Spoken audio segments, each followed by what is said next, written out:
Guys, good morning, good afternoon, good evening.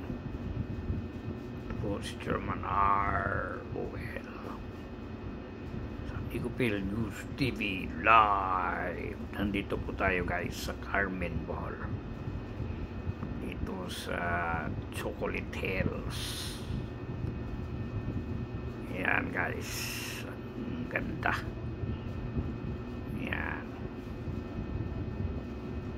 Pare-pareho po ang mga hugis ng bundok yan guys.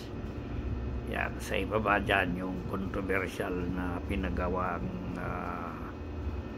resort ay sinara na po yun guys, sinarado na yan. At yan lang po ang pinahintulutang pasyalan dyan sa Chocolate Hills. Yan po nasa tuktok na yan.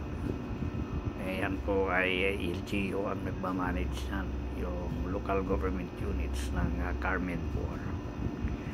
So yan guys, magandang makapasyal din kayo at iba po yung narating ninyo yung lugar isa sa mga picture at video nyo lang napapanood.